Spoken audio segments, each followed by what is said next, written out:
ಎಲ್ರಿಗೂ ನಮಸ್ಕಾರ. ಧ್ರುವತಾರೆ ವ್ಲಾಗ್ಸ್ಗೆ ಸ್ವಾಗತ. ಸಾಮಾನ್ಯವಾಗಿ ಬಿರಿಯಾನಿ ಅಂದ್ರೇ ಎಲ್ಲರಿಗೂ ಇಷ್ಟ ಆಗುತ್ತೆ, ಅದರಲ್ಲೂ ಮಟನ್ ಬಿರಿಯಾನಿ ಅಂದರೆ ಇನ್ನೂ ಸೂಪರ್ ಅಲ್ವಾ. ನಾನಿವತ್ತು ಮಾಡುವಂತಹ ಬಿರಿಯಾನಿಗಳಲ್ಲಿ ಮಟನ್ ಬಿರಿಯಾನಿನ, ಒಂದು ತರಹದ ಮಟನ್ ಬಿರಿಯಾನಿ ಸ್ಟೈಲ್ನ ನಿಮ್ಮ ಜೊತೆ ಶೇರ್ ಮಾಡ್ಕೊಳ್ತಾ ಇದ್ದೀನಿ. ರುಚಿಯಂತೂ ಅದ್ಭುತವಾಗಿರುತ್ತೆ, ಹಾಗೆ ಖಂಡಿತ ಎಲ್ಲರಿಗೂ ಇಷ್ಟ ಆಗ್ಬೋದು ಅಂದ್ಕೊಳ್ತೀನಿ. ನಮಗಂತೂ ನಮ್ಮ ಮನೇಲಿ ಈ ಬಿರಿಯಾನಿ ಎಲ್ಲರಿಗೂ ಇಷ್ಟ. ಹಾಗೆ ಇದನ್ನು ಮಾಡ್ಕೊಳ್ಳೋಕ್ಕೆ ನಾನಿಲ್ಲಿ 3/4 kg ಆಗುವಷ್ಟು ಮಟನ್ನ ಕ್ಲೀನ್ ಮಾಡಿ ಇಟ್ಕೊಂಡಿದ್ದೀನಿ. ಹಾಗೆ ಅದಕ್ಕೆ 1 ಸ್ಪೂನ್ ಆಗುವಷ್ಟು ಶುಂಠಿ ಬೆಳ್ಳುಳ್ಳಿ ಪೇಸ್ಟ್, ಹಾಗೆ 1 ಸ್ಪೂನ್ ಆಗುವಷ್ಟು ಅರಿಶಿಣ ಪುಡಿ, ಹಾಗೆ 1 ಸ್ಪೂನ್ ಆಗುವಷ್ಟು ಚಿಲ್ಲಿ ಪೌಡರ್ನ ಹಾಕ್ಕೊಳ್ತಿದ್ದೀನಿ. ಹಾಗೆ ಮಟನ್ಗೆ ಸ್ವಲ್ಪ ಬೇಯೋದಕ್ಕೆ ಉಪ್ಪು ಬೇಕು, ಹಾಗಾಗಿ 1 ಸ್ಪೂನ್ ಆಗುವಷ್ಟು ಉಪ್ಪನ್ನು ಹಾಕ್ಕೊಳ್ತೀನಿ. ನಂತರ ಇದಕ್ಕೆ ನಾವು ಯಾವ ಗ್ಲಾಸಲ್ಲಿ ಅಕ್ಕಿನ ಅಳತೆ ಮಾಡ್ಕೊಳ್ತೀವೋ ಅದೇ ಗ್ಲಾಸಲ್ಲಿ 1 ಗ್ಲಾಸ್ ಆಗುವಷ್ಟು ನೀರನ್ನು ಹಾಕಿ ಅದನ್ನು ಒಂದ್ಸಲ ಸ್ವಲ್ಪ ಮಿಕ್ಸ್ ಮಾಡಿಕೊಂಡು, ಮಟನ್ ಹೇಗಿದೆಯೋ ಅದನ್ನು ನೋಡಿಕೊಂಡು ಅದಕ್ಕೆ ಎಷ್ಟು ವಿಸಿಲ್ ಬೇಕೋ ಅಷ್ಟು ವಿಸಿಲನ್ನು ಕೂಗಿಸ್ಕೋಬೇಕು. ನಾನಿಲ್ಲಿ ಮಟನ್ ಸ್ವಲ್ಪ ಎಳೆತಿತ್ತು, ಹಾಗಾಗಿ 3 ವಿಸಿಲ್ನ ಕೂಗಿಸ್ಕೊಂಡಿದ್ದೆ. ಮಟನ್ ಸ್ವಲ್ಪ ಬೆಳೆದಿದ್ದಾದರೆ ಒಂದು 4ರಿಂದ 5 ವಿಸಿಲ್ ಬೇಕಾಗುತ್ತೆ. ಹಾಗೆ ಇಲ್ಲಿ ಸ್ವಲ್ಪ ಮಸಾಲೆ ಮಾಡ್ಕೊಳ್ಳೋಕ್ಕೆ 1 ಈರುಳ್ಳಿ, 1 ಬೆಳ್ಳುಳ್ಳಿ, ಹಾಗೆ 2 ಇಂಚು ಶುಂಠಿ, ಸ್ವಲ್ಪ ಕೊತ್ತಂಬರಿ, ಹಾಗೆ ಸ್ವಲ್ಪ ಪುದೀನ ಸೊಪ್ಪನ್ನು, ಹಾಗೆ ಸ್ವಲ್ಪ ಹಸಿಮೆಣಸನ್ನು ಸೇರಿಸಿ ಪೇಸ್ಟ್ ಮಾಡ್ಕೋಬೇಕು. ನಂತರ ಒಂದು ಸ್ವಲ್ಪ ಪುದೀನ ಹಾಗೆ ಸ್ವಲ್ಪ ಕೊತ್ತಂಬರಿ ಸೊಪ್ಪನ್ನು ಕಟ್ ಮಾಡಿ ಇಟ್ಕೊಂಡಿದ್ದೀನಿ. ಹಾಗೆಯೇ ಇದೆಲ್ಲನೂ ಪೇಸ್ಟ್ ಮಾಡಿಕೊಂಡು, ಹಾಗೆ 3 ಮೀಡಿಯಮ್ ಸೈಜ್ ಈರುಳ್ಳಿ, ಹಾಗೆ 1 ಟೊಮೆಟೊನ ಕಟ್ ಮಾಡಿ ಇಟ್ಕೊಂಡಿದ್ದೀನಿ. ನಂತರ ಒಂದು ಪಾತ್ರೆಗೆ, ನಾನಿಲ್ಲಿ ಕುಕ್ಕರಲ್ಲಿ ಮಾಡ್ತಿಲ್ಲ, ಪಾತ್ರೆಯಲ್ಲಿ ಮಾಡ್ತಾಯಿದ್ದೀನಿ, ಹಾಗಾಗಿ ಸ್ವಲ್ಪ 6ರಿಂದ 7 ಸ್ಪೂನ್ ಆಗುವಷ್ಟು ಎಣ್ಣೆ, ಹಾಗೆಯೇ 3 ಸ್ಪೂನ್ ಆಗುವಷ್ಟು ತುಪ್ಪನ ಹಾಕ್ಕೊಂಡು, ಅದು ಕಾದ್ಮೇಲೆ ಅದಕ್ಕೆ ಪಲಾವ್ ಸ್ಪೈಸಸ್ ಏನೇನಿದೆಯೋ ಅದನ್ನೆಲ್ಲ ಸೇರಿಸ್ಕೋಬೇಕು.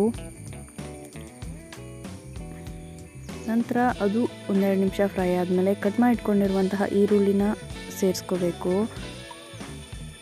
ಇದನ್ನು ಸೇರಿಸ್ಕೊಂಡು ಈರುಳ್ಳಿ ಸ್ವಲ್ಪ ಗೋಲ್ಡನ್ ಬ್ರೌನ್ ಕಲರ್ ಬರೋವರೆಗೂ ಇದನ್ನು ಫ್ರೈ ಮಾಡ್ಕೊಳ್ತೀನಿ.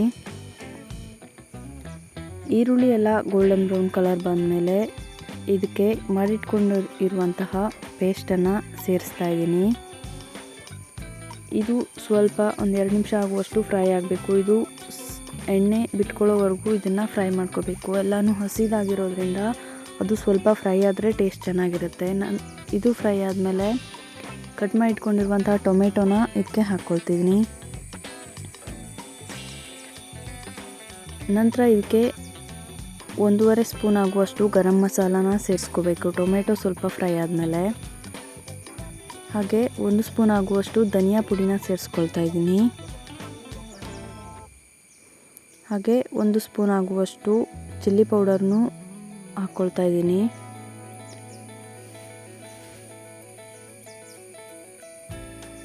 ಖಾರ ಸ್ವಲ್ಪ ಕಡಿಮೆ ತಿನ್ನೋರಾದರೆ ಇದನ್ನು ಸ್ಕಿಪ್ ಮಾಡ್ಕೋಬೋದು.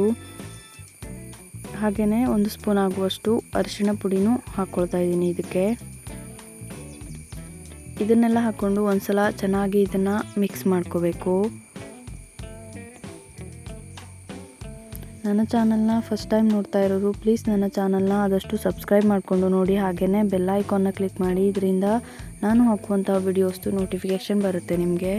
ಹಾಗೆ ಇವಾಗ 1-2 ನಿಮಿಷ ಫ್ರೈ ಆದಮೇಲೆ ಕಟ್ ಮಾಡಿ ಇಟ್ಕೊಂಡಿರೋ ಪುದೀನ ಹಾಗೆ ಸ್ವಲ್ಪ ಕೊತ್ತಂಬರಿ ಸೊಪ್ಪನ್ನು ಇದಕ್ಕೆ ಸೇರಿಸ್ಕೊಂಡು 1-2 ನಿಮಿಷ ಇದನ್ನು ಫ್ರೈ ಮಾಡ್ಕೋಬೇಕು.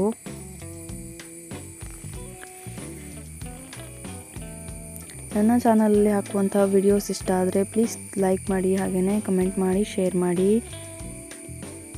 ಇವಾಗ 1 ಸ್ಪೂನ್ ಆಗುವಷ್ಟು ಬಿರಿಯಾನಿ ಪೌಡರ್ನ ಸೇರಿಸ್ಕೊಳ್ತಾ ಇದ್ದೀನಿ. ಬೇಡ ಅಂದರೆ ಸ್ಕಿಪ್ ಮಾಡ್ಬೋದು. ನಾನು ಮನೆಯಲ್ಲೇ ಮಾಡಿರುವಂತಹ ಬಿರಿಯಾನಿ ಪೌಡರ್ ಇತ್ತು, ಹಾಗಾಗಿ ಅದನ್ನು 1 ಸ್ಪೂನ್ ಆಗುವಷ್ಟು ಸೇರಿಸ್ತಾ ಇದ್ದೀನಿ. ಹಾಗೆಯೇ ಇವಾಗ 1 ಕಪ್ ಆಗುವಷ್ಟು ಮೊಸರನ್ನ ಸೇರಿಸ್ಕೊಳ್ತಾ ಇದ್ದೀನಿ. ಮೊಸರನ್ನ ಸೇರಿಸ್ಕೊಂಡು 1-2 ನಿಮಿಷ ಚೆನ್ನಾಗಿ ಫ್ರೈ ಮಾಡ್ಕೋಬೇಕು. ಅದು ಸ್ವಲ್ಪ ಎಣ್ಣೆ ಎಲ್ಲ ಸೈಡ್ಗೆ ಬಿಡುವಷ್ಟು ಅದನ್ನು ಫ್ರೈ ಮಾಡ್ಕೋಬೇಕು. ಇವಾಗ ಚೆನ್ನಾಗಿ ಬಿಡ್ತಾ ಇದೆ ಎಣ್ಣೆ. ಇಷ್ಟು ಫ್ರೈ ಆದರೆ ಸಾಕು. ಇವಾಗ ಮಟನ್ನ ಬೇಯಿಸ್ಕೊಂಡಿರುವಂತಹ ಮಟನ್ನ ನೀರನ್ನು ಸಪ್ರೇಟ್ ಮಾಡಿಕೊಂಡು ಮಟನ್ ಪೀಸ್ಗಳನ್ನು ಮಾತ್ರ ತೆಗೆದು ಹಾಕ್ಕೋಬೇಕು. ಮಟನ್ ನೀರನ್ನು ಬೇಯಿಸಿರುವಂತಹ ನೀರನ್ನು ಕೂಡ ನಾವು ಅಕ್ಕಿನ ಡಬಲ್ ನೀರು ಹಾಕ್ತೀವಲ್ಲ ಅದರ ಜೊತೆನೇ ಸೇರಿಸ್ಕೊಂಡು ಅಳತೆ ಮಾಡಿ ಹಾಕೋಬೋದು.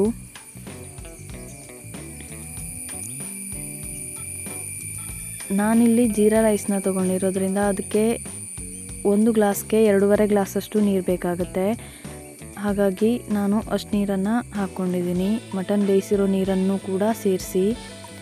ಮಟನ್ ಬೇಯಿಸಿರೋ ನೀರು 1 ಗ್ಲಾಸ್ ಇದ್ದರೆ ನಾವು ನೀರನ್ನು 1 ಗ್ಲಾಸ್ ಸ್ಕಿಪ್ ಮಾಡಿ ಅದನ್ನು ಅಳತೆ ಮಾಡಿ ಹಾಕ್ಕೋಬೇಕಾಗುತ್ತೆ.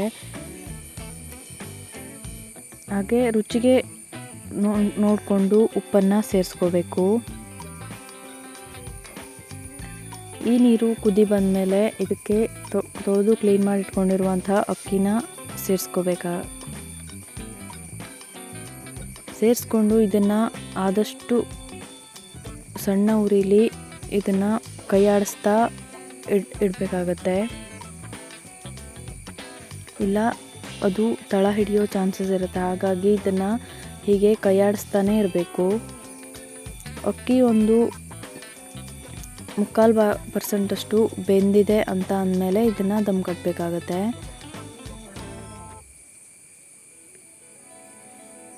ಈ ಬಿರಿಯಾನಿನ ಖಂಡಿತ ಒಂದ್ಸಲ ಟ್ರೈ ಮಾಡಿ. ರುಚಿ ಅಂತೂ ತುಂಬಾ ಅಂದರೆ ತುಂಬ ಅದ್ಭುತವಾಗಿ ಬರುತ್ತೆ.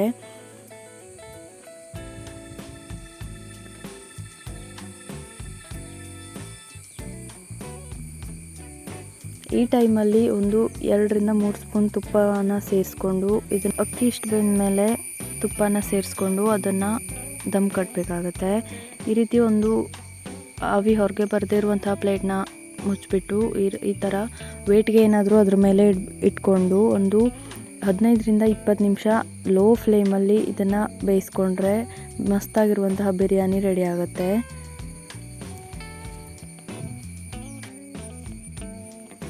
ಒಂದು 15-20 ನಿಮಿಷ ಆದಮೇಲೆ ಇದನ್ನು ಓಪನ್ ಮಾಡಿ ನೋಡ್ಬೋದು.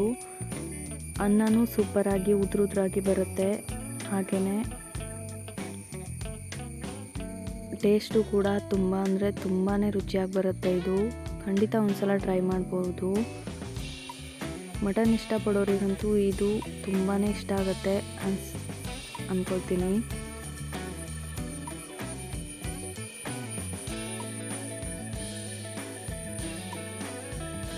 ಬಿರಿಯಾನಿಗಳನ್ನು ಮಟನ್ ಇರ್ಬೋದು, ಚಿಕನ್ ಇರ್ಬೋದು, ತುಂಬ ವೆರೈಟಿಯಲ್ಲಿ ಮಾಡ್ತಾರೆ. ಹಾಗೆ ಇದು ನನ್ನ ಸ್ಟೈಲಲ್ಲಿ ಒಂದು ತರಹದ ಬಿರಿಯಾನಿ ರೆಸಿಪಿನ ಶೇರ್ ಮಾಡ್ಕೊಳ್ತಾ ಇದ್ದೀನಿ. ಈ ಥರ ಬಿರಿಯಾನಿನ ಒಂದ್ಸಲ ಟ್ರೈ ಮಾಡಿ. ಹಾಗೆಯೇ ನನ್ನ ಚಾನಲ್ನ ಪ್ಲೀಸ್ ಆದಷ್ಟು ಸಬ್ಸ್ಕ್ರೈಬ್ ಮಾಡಿಕೊಂಡು ನೋಡಿ.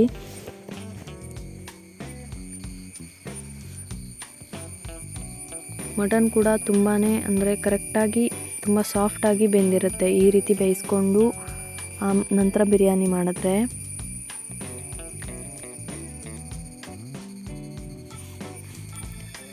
ಹಾಗೆ ಇದನ್ನು ಈರುಳ್ಳಿ ಜೊತೆ ತಿಂತಾಯಿದ್ರೆ ತುಂಬ ಅಂದರೆ ತುಂಬ ಚೆನ್ನಾಗಿರುತ್ತೆ.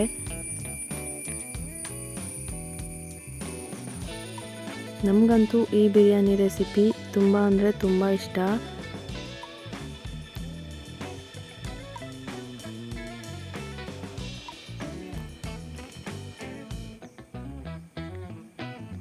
ಹಾಗೆ ಈ ಥರ ಬಿರಿಯಾನಿ ಸ್ಟೈಲ್ನ ನೀವು ಟ್ರೈ ಮಾಡಿಲ್ಲ ಅಂತಂದರೆ ಒಂದ್ಸಲ ಟ್ರೈ ಮಾಡಿ. ಖಂಡಿತ ಇಷ್ಟ ಆಗುತ್ತೆ ಎಲ್ಲರಿಗೂ. ಹಾಗೆ ನನ್ನ ಚಾನಲ್ನ ಪ್ಲೀಸ್ ಆದಷ್ಟು ಸಬ್ಸ್ಕ್ರೈಬ್ ಮಾಡಿ. Thank you.